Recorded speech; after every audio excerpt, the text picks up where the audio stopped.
All right, it is here. We've got wild card NFL football finally. 6 primetime games. We've got some accumulator bets we're doing this week, and then also we did our parlay as well. But let's cover some of these player stat bets. Those parlays, I mean, yeah, they pay out decent and they're fun. It makes the games fun to watch. But the accumulator bets, are much more stat driven, math driven, and that makes the games fun to watch as well. So first we've got the Colts versus Buffalo. In this game, the Buffalo's got the 13th ranked pass defense, 17th ranked rush defense. So Buffalo's defense is really not that great. I mean, they're just kind of middle of the pack. Of course, they're a high-flying offense and probably the best offensive team in football right now. But let's take a look at some of the stat bets that we could make on the Colts side. We've got Phillip Rivers is averaging 260 passing yards a game, about 23 completions, and 1.5 touchdowns per game. That's what Rivers is at this year. The lowest stat option for him on passing yards in this game is 251 yards. I do think they're going to be playing from behind a little bit, probably in the second half. So I think they're going to be passing the ball quite a bit. The lowest option is 251. I'm going to lock him in at 261 passing yards in this game. And then I'm also going to lock him in at getting at least 23 completions. The lowest option is 22. We're going to stay away from the touchdowns. Now, Taylor, as far as running backs go, if the Colts could stick to their game plan, I think he could have a pretty good rushing day. But the options aren't great for us. The lowest options available on his stats. He's averaging 78 rushing yards a game. The lowest option 74. He's averaging 16 carries a game. The lowest option for how many carries he'll have is 17. We're going to stay away from that. I mean, like I said, especially if they're playing from behind, okay? T.Y. Hilton, I think he's been kind of underachieving this year. 51 receiving yards a game, 4 receptions. He's got 93 targets, but he's only got like 56 receptions. He's drawing the best cornerback from the other side. So what we're going to do is we're actually going to stay away from Hilton too. Lowest option is 45 receiving yards, 4 receptions. I'm not sure if he gets there. He probably will, but it's a little. So a couple other players are better options, I think. Pascal's averaging 40 receiving yards a game and only about 2.5 receptions, but we're going to lock him in to have at least 2 receptions, which is the lowest option. And then his lowest receiving yards that he'll have is the option is 29. We're going to lock him in at 29 receiving yards as well. And that brings me to Pittman. He's averaging 39 yards a game and also about 2.5 receptions. He's probably like the third or fourth option on the team.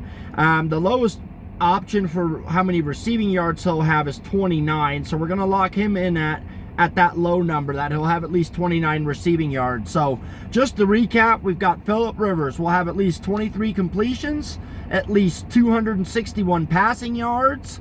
Pascal will have at least 2 receptions. We're locking him in at 3, actually. He's gonna actually have 3 receptions, I think we'll go with instead. So Pascal at least 3 receptions, 29 receiving yards, and then Pittman 29 receiving yards as well. Now Buffalo's side, going against the Colts, 18th ranked pass defense. They are 2nd ranked rush defense. So Colts, they're pretty good. Unfortunately, Buffalo does the split running back thing. Which I don't really get. I mean, because Singletary, I think he should be 2nd and barely getting the ball. Zach Moss is averaging way more yards per carry, but they still do the split running back thing. I think Buffalo plays with the lead in this game. So we've got Singletary is averaging 42 rushing yards a game. The good news is the lowest option for him is that he'll have at least 22 rushing yards. We're going to bump it up a notch. I think he'll have at least 32 rushing yards. And then I do think he'll have at least 8 carries in this game. He's averaging 10. The lowest option 7, so we're going to go a notch above that as well, just to get the ratio up a little bit on the payout. Josh Allen, we're going to stay away from him. He's averaging 311 passing yards, 25 completions. I mean, he's probably going to be the top 5. He's a top 5 quarterback in the NFL. He's completing 70% of his passes. But the lowest option is that he'll have 294 passing yards and 24 completions. I just want to stay away from that. It's high. Those numbers are high. He probably gets there. But there's other options available that are better, right? It comes down to the math and to the averages. So that brings me to Diggs. He's going to have a big game. He's averaging 96 receiving yards. The lowest option is that he'll have at least 86. We're going to lock him in at that 96. Again, just to get that payout ratio a little bit higher. The lowest options for receptions in this game for him is 8. I don't think he quite gets there in this game for some reason. I think he'll have like 6 or 7, so we'll stay away from that. And then again, he's only got the 8 touchdowns on the year, so I don't know if he'll have 1 touchdown or not. That's just such a toss-up, these touchdown receptions in these games. I try to stay away from those as well. Now, Cole Beasley, he's averaging 65 receiving yards. 5 receptions a game. The lowest option for receiving yards for him is 33. See what I mean? There's some better options available. We're going to lock him in at 43. I think he has a little bit more than the 33. And then we'll also lock him in to have at least the 3 receptions, okay? And then Gabriel Davis, he's kind of coming on of late. He's second in touchdowns on the team. He's kind of the big play receiver. The lowest option for him is that he'll have 15 receiving yards. I think he'll have at least 25. So we'll go with that second option, that he'll have at least 25 receiving yards in this game. So to recap for Buffalo, we're staying away from Allen. We're going to go Singletary to have at least 8 carries, at least 32 rushing yards. We're going to go Stephon Diggs to have at least 96 receiving yards. We're going to go Cole Beasley to have at least 3 receptions and 43 receiving yards. And Gabriel Davis to have at least 25 receiving yards. That pays out 12-1. And again, I post, the actual tickets, what we're betting, and then followed up on Twitter on how we did. So last weekend, we hit 4 out of 5. Okay, these accumulator bets. So, all right, let's go over. We're going to go Rams-Seattle. Everybody knows Seattle's pass defense is one of the worst in the league. However, overall, they've been a top 10 defense in the last 8 weeks of the season. They got the 4th-ranked rush defense. We don't know who's going to start at quarterback quite yet, so we're just going to stay away from the quarterback. Cam Akers, I'm a big fan of this guy. I think he's going to be a top 5 running back next year. And then of course the Rams, they're not comfortable with their quarterbacks right now. I mean, they're going to do a bunch of short passing in this game. Now against I don't know how many yards they're going to have, Akers, because like says Seattle's defense is good at shutting down the run, but I think they're going to hand him the ball at least 16 times in this game. That is the lowest option available for him. We're going to lock him in at that. Cooper Kupp is averaging 65 receiving yards a game on 6 receptions. The lowest option for him is to have at least 43 receiving yards.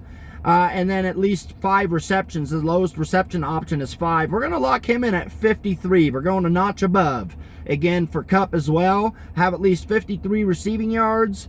Robert Woods is underrated. I mean, that guy is great. All around, deep threat, slot receiver threat. He's averaging 59 receiving yards a game and about 6 receptions a game. Lowest option for receiving yards on him is 45. We're going to lock him in at that 45 yards. That I'll have at least 45 yards. And then the lowest reception option is 5. We're going to also lock him in to have at least the 5 receptions in this game. And then, like I said, they're going to be conservative and do a lot of passing. So I think Reynolds will get at least 3 receptions in this game as well. That's right at what he's averaging. The lowest option for receptions for him available is 2. Not above on that. And then we're going to lock Reynolds in to have at least 29 receiving yards in this game. The lowest option available for him on that is 19. So let's recap the Rams. We got Cam Akers going to have at least 16 rush attempts. Cooper Kupp is going to have at least 53 receiving yards. Robert Woods is going to have at least 5 receptions and at least 45 receiving yards. And then Reynolds will have at least 3 receptions and at least 29 yards of receiving in this game. So we've got a 6 stat accumulator, and that one pays out 14 to 1 on that. So you can get a good return on your money for that one as well. Seattle, which Seattle team's going to show up here in this game? We don't know. This is the worst possible matchup for Seattle. In the wild card is the Rams. They got the #1 ranked pass defense. You know, obviously that their cornerback is the best in the league. And then they've also got the 3rd ranked rush defense. But playoff Russ is gonna show up. He's still underrated in the NFL, I think. We're going to stay away from the passing touchdowns in this game. I think it's going to be a low-scoring game. Wilson is averaging 295 passing yards, 24 completions a game, and about 2.5 touchdowns.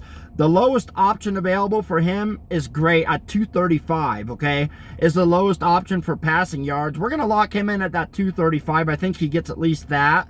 We'll stay away from the completions in this game, too, because this might be sluggish, you know, not a whole lot of plays. Chris Carson, he's awesome. I mean, he's a strong runner. He's averaging 57 rushing yards a game, 12 carries.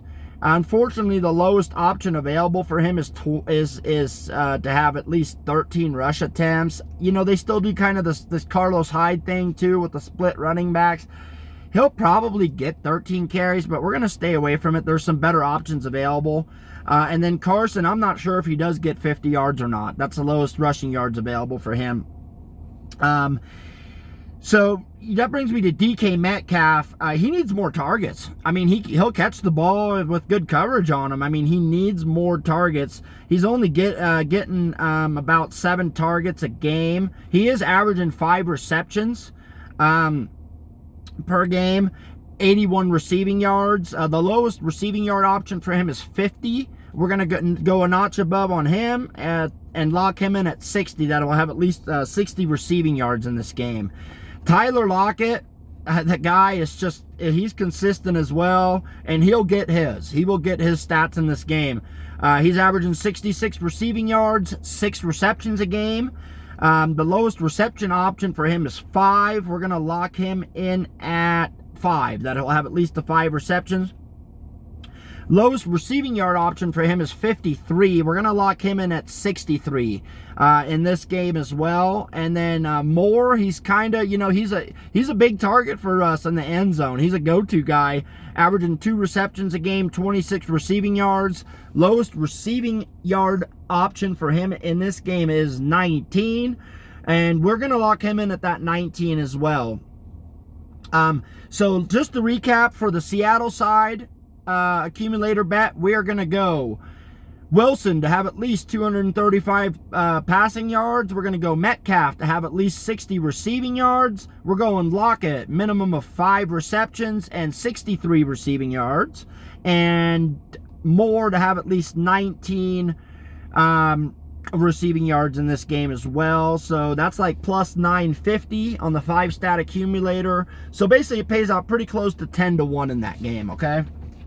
And that brings me to Bucks versus Washington. Washington's got the 2nd ranked pass defense, 15th ranked rush defense. Washington's got a better coach. Ron Rivera is a better coach. I think the Bucks coach is not good. I just don't think he's a good coach. I think they could have done a lot better with this team, with the talent they have. Now, again, you know, they use the split running backs as well, which to me is crazy. You've got Jones averaging 5.1 rushing yards a game.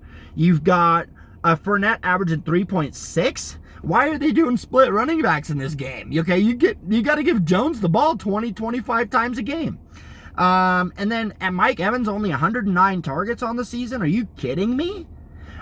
This is why I say they're not coached well. Okay, but let's take a look at this. Brady's averaging 290 passing yards in this game. The lowest option is 268. We're going to lock him in at 278. He's averaging 25 completions a game. The lowest option for him is to have 23. He does probably get above that, but there's better options available, so we're going to stay away from the pass completions on Brady.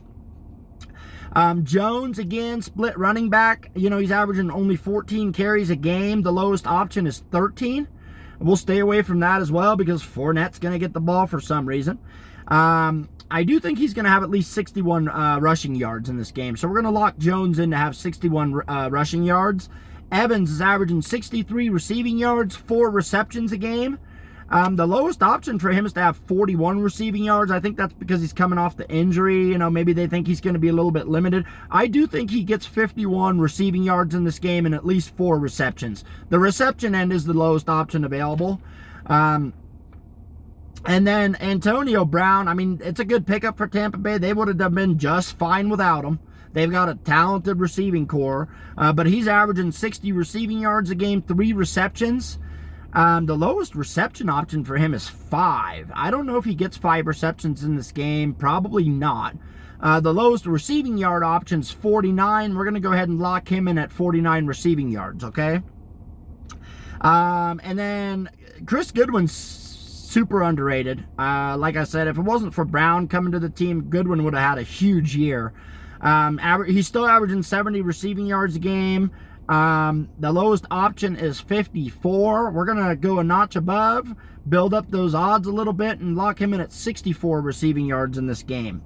The lowest reception option for him is 5. He's only averaging the 4 a game. We're going to stay away from that. So, again, to recap, we've got Brady's going to have at least 278 passing yards.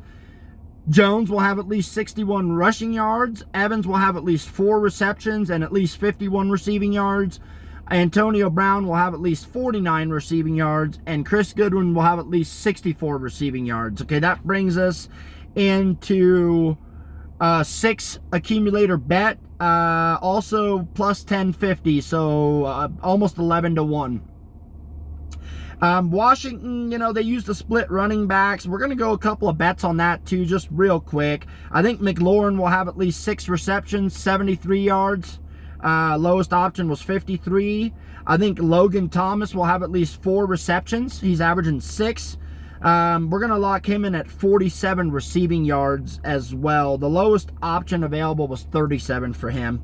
And then J.D. McKissick, you know, he's that split running back guy, but he's primarily used as a receiver, does rush the ball sometimes, averaging 37 receiving yards. We're going to lock him in at 40. Lowest option available for him was to have at least 30. I think he's going to have a decent little, they're going to do a lot of little short passes and stuff in this game as well. We're going to lock McKissick in at 5 receptions and at least 40 yards. So recap, we've got Terry McLaurin, at least 6 receptions, at least 73 yards. Logan Thomas will have at least 4 receptions and 47 yards receiving. McKissick will have at least 5 receptions and at least 40 yards receiving. You know, he is a stat machine, McKissick, at the running back / wide receiver kind of position. And here's the kicker. I think Washington covers. They're plus 9 in this game. I think they actually might win the game.